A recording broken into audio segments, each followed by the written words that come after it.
9 मई पर फौज मोतफ में कोई तब्दीली नहीं आई और न आएगी। DGISPR तर्जुमान पाल फौज लेफ्टिनेंट जनरल अहमद शरीफ ने कहा है कि जो डिजिटल दहशतगर्द बाइल बेहतर बात कर रहे हैं वो बेजमीर लोग हैं जो पैसों के लिए मुल्क और अवाम थे और अदारों के खिलाफ बात करते हैं। DGISPR का तैनात बलोच या जेटी कमेटी और इसके नाम निहाद त्यादत दहशतगर्द तंजीमों परतसी है। ये बैरूनी फंडिंग और बयानी पर जटे तो जमा चलते इंतशार पर आते हैं। इनके बैरूनी सरपरस्त इंसानी अतूत के नाम पर इनकी मदद करते हैं। उन्होंने मजीद कहा कि बलोच रजिया में चीटी ये परतसी बेनिताब और जुटी है। तर्जुमान पर फौज का तैनात एक माफिया नहीं चाहता मुल्क और अवाम तरक्की करे। इस माफियाती तोसे रहते अवाम तरक्की न कर सकती और अवाम का इत्तिशाल करे। उन्होंने कहा कि बलोचिस्तान की सरहदें अरातून के लोगों का इंतजार ईरान से तजारत पर है। अगर ईरानी सरहद बिल्कुल बंद कर देंगे तो माफिया तो फौज के खिलाफ बात करने का मौका मिलेगा। तो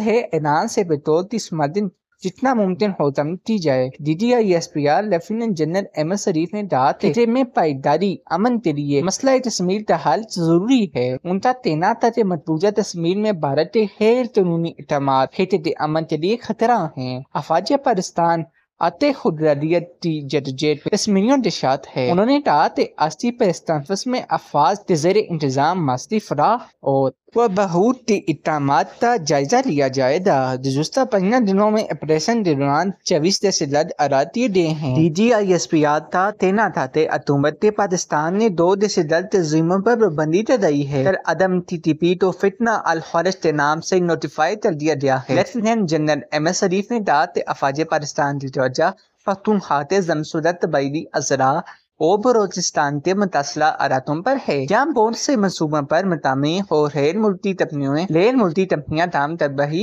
हैं। इनका कहना है कि बलोचिस्तान के तलब मुल्क मुस्तबिल हैं। बलोचिस्तान के तलब इल्मों के लिए जामे स्कॉलरशिप प्रोग्राम शुरू किया गया है। इसमें तलीम के साथ दीगर अखराजात भी बर्दाश्त किए जा रहे हैं। DGISPR ने कहा कि दहशतगर्दों के खिलाफ अब तक 23,622 छोटे बड़े इंटेलिजेंस ऑपरेशन किए गए हैं। 15 दिनों में 24 दहशतगर्द जानम वासित दिए गए हैं। रोजाना की बुनियाद पर दहशतगर्दों के खिलाफ ऑपरेशन हो रहे हैं।